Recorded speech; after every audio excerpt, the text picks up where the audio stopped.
अगर आप हमारे चैनल में पहली बार आए हैं तो नीचे दिए लाल बटन को, सब्सक्राइब बटन को जरूर दबाएं और साथ में बेल आइकन को भी दबा दें।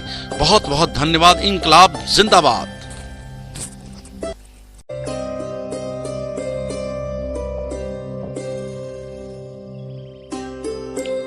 हिंदू समाज की सबसे बड़ी समस्या है जात पात का भेदभाव। इसी भेदभाव की वजह से हिंदू हजारों सालों तक गुलाम रहे हैं।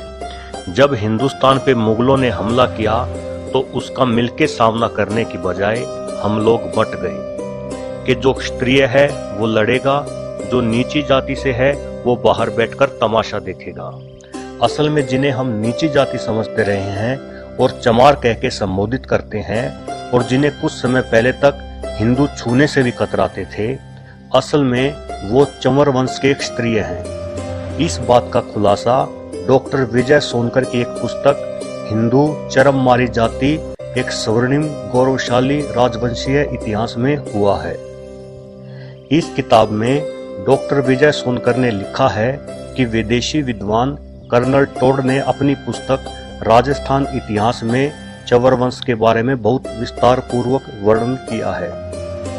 इतना ही नहीं, महाभारत के अनुशासन पर्व में भी इस वंश का उल्लेख है। वर्ण व्यवस्था को क्रूर और भेदभाव भरने वाले लोग विदेशी आक्रमणकारी थे।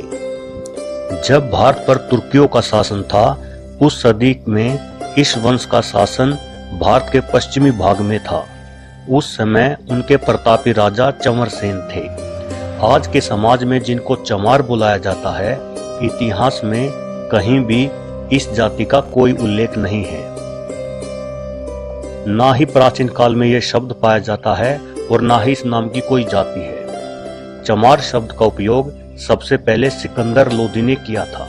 मुस्लिम आक्रमणकारियों के धार्मिक उत्पीड़न का सबसे पहले जवाब देने की पहल इसी जाति ने की थी। उन्हें दबाने के लिए सिकंदर लोदी ने बलपूर्वक उन्हें चरम के काम में धकेल दिया और उनका अपमान करने के लिए पहली बार उनके लिए चमार शब्द का उपयोग किया था।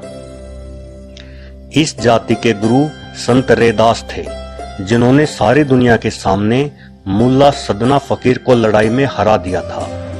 मुल्ला फकीर ने अपनी हार मान ली और वह हिंदू बन गई, लेकिन सिकंदर लोदी गुस्से से आग बबूला हो गए।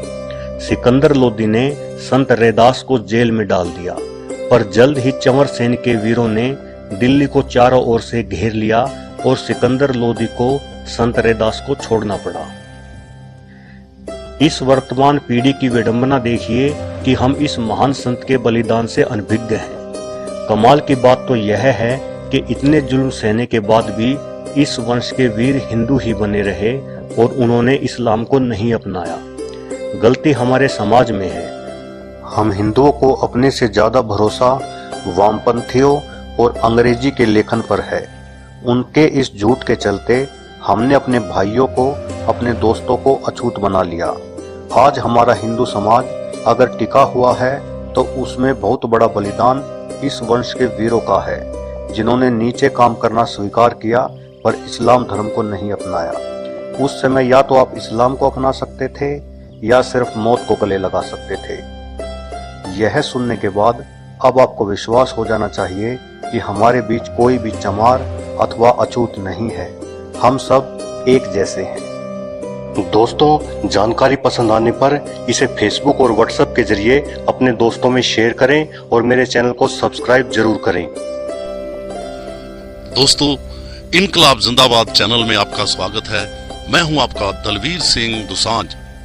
दोस्तों, अगर आपको ये जानकारियां अच्छी लगती हैं तो आप हमारे चैनल को सब्सक्राइब कीजिए। नीचे